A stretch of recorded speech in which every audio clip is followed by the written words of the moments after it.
All right, welcome back.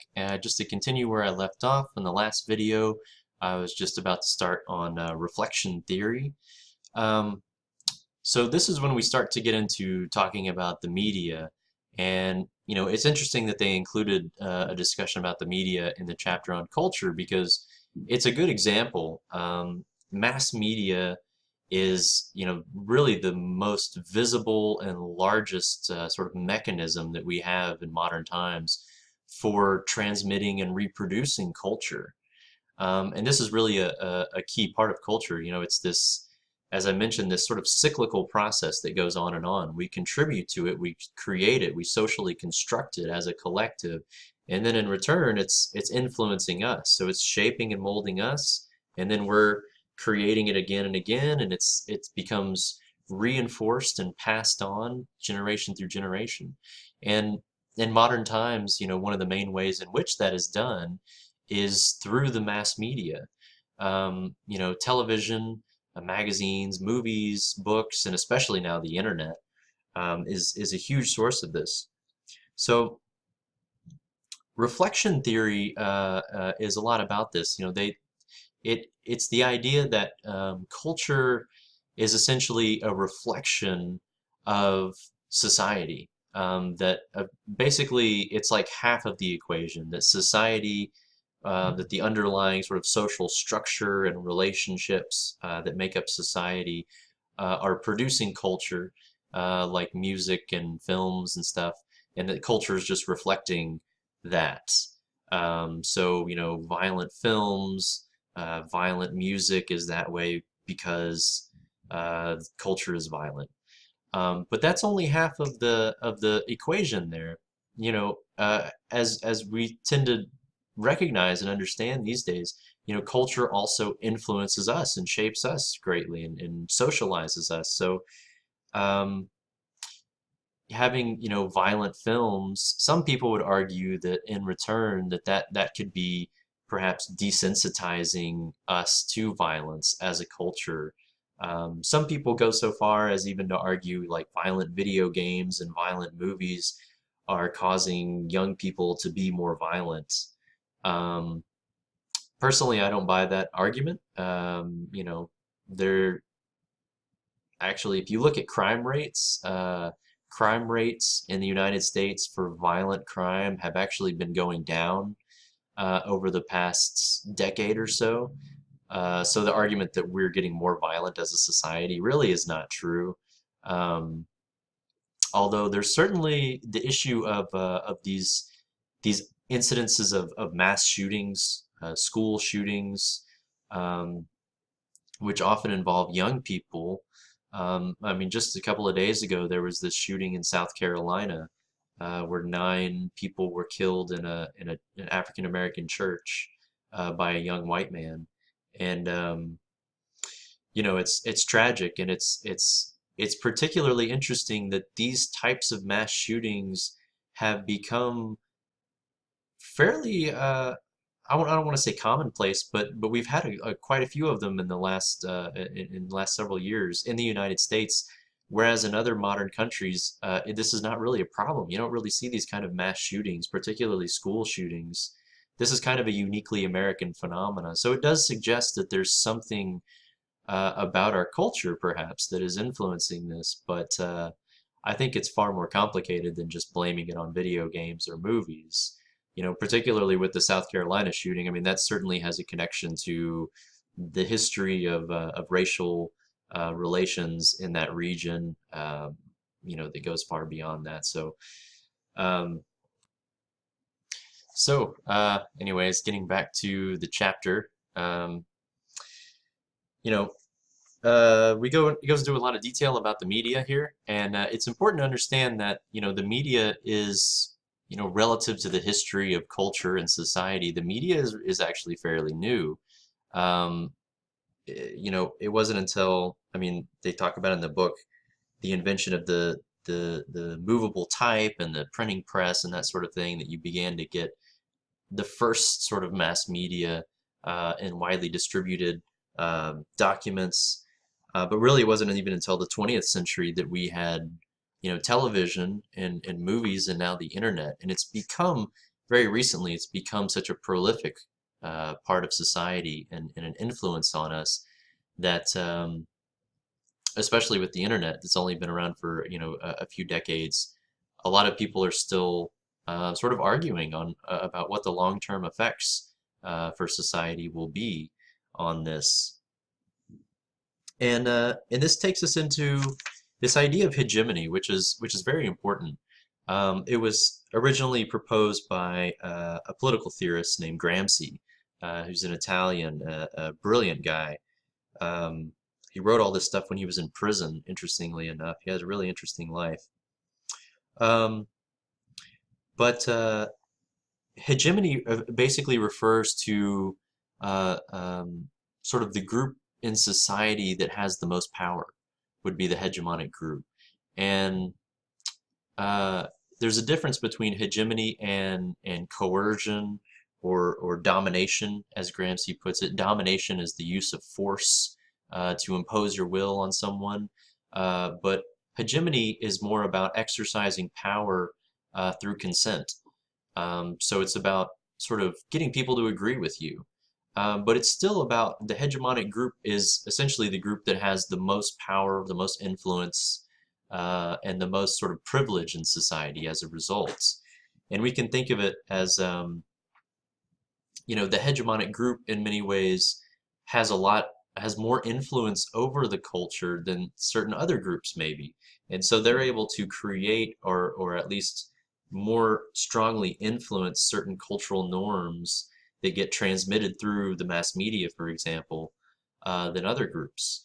So, for example, in terms of gender, the hegemonic group would be men. Men, in society, in American society, and in many other societies as well, have more power in general than women do.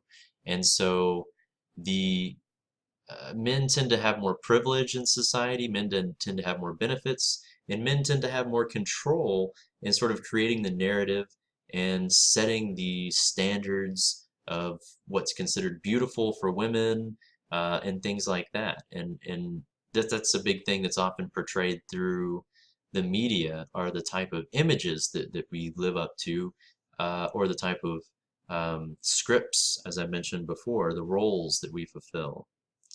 Um, Another way of thinking about it would be in terms of ethnicity. In the United States, white people are certainly the hegemonic group.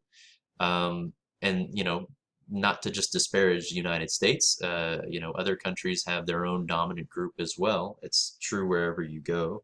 But the dominant group tends to be better able to sort of exercise their will and their influence uh, uh, on influencing culture, which then in turn influences everybody. So that's hegemony. It's the sort of invisible influence that exists there. And another important level of hegemony to recognize also has to do with wealth, and in that term, it would be the economic class. So this is particularly potent when it comes to the media because, as they mention in the book, one of the really startling statistic is that I think they say all 90% of the major media outlets in the United States are controlled and owned by only 6 companies. So there's basically 6 corporations that get to decide, or at least exercise a pretty good amount of control over what news that you hear and what the conversation is in the media, which very much influences, the culture that we receive and the culture that gets reinforced and perpetuated in this country. And not just on the news, but also the television shows that get to play, the ones that get canceled, the movies that get funded and produced, and all kinds of things like that. Um, so these hegemonic groups in society also play a big role in the types of stereotypes that we see portrayed in the media, which are also stereotypes, coming from culture, but then also through the media being sort of reinforced into culture and that cyclical process that I mentioned. But the book has a very interesting discussion of racism and sexism in the media. which is a product of this kind of hegemony. There's a certain double standard that we see between the dominant group, the hegemonic group, and any other group essentially. And there's a lot of studies on this which show it pretty hard to dispute, like within the factual data. The language that news stories often use when they're reporting on protests or looting or riots of that sort of thing, if it's a mostly African American group, the language they use tends to be things like rioting and looting and violence. If it's a group of mostly Caucasian people, though, however, doing the same exact kind of activity, the language the media uses will be very different. They often won't use words like rioting. They'll use words like celebration, they got a little out of control, or something like that. And we see this a lot. And in fact, we'll talk about this next week in even more detail when we get into deviance, which will be really interesting, and talk about how deviance is defined in different ways for different groups, depending on which group is more hegemonic and which group is perhaps more of a subculture or more deviant. So that will be an interesting conversation as well. But moving on with the book, it also talks about consumer culture or consumerism, which is in the section about the political economy of the media. Again, this relates to the hegemonic issue because this has to do with how the hegemonic economic class promotes certain lifestyles or ways of being in our culture, or sort of corporate marketing and that kind of thing, which can also be very influential on people. And there's a little interesting section on culture jamming at the end too, which is very interesting because a lot of people argue that with the internet now, the internet actually can be a very powerful counter-hegemonic tool.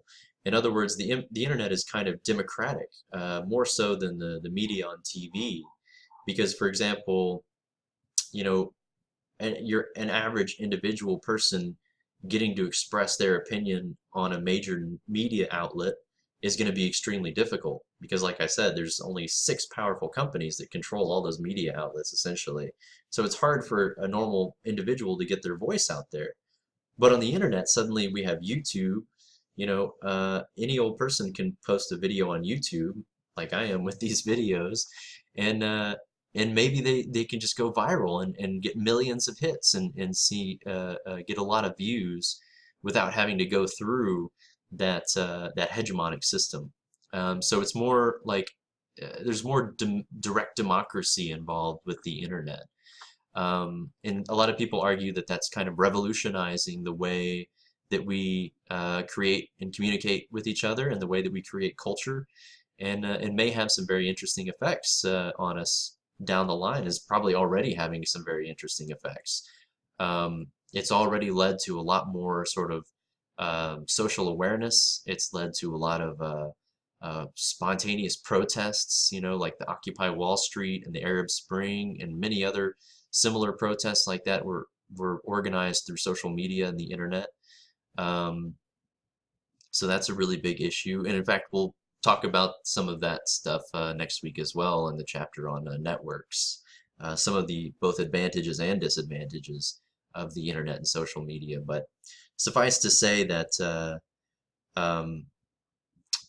it does give individual people more of a voice, and it also allows us to sort of access our own media. More people get their news now through the internet than from traditional news sources, so we're in more control over the news that we receive. So that may actually be shifting some of the balance of power in society more towards individuals and away from certain economic hegemonic groups. Excuse me. So that's about all I have to say about chapter 3. And the next video I'm going to talk about chapter 4, so stay tuned.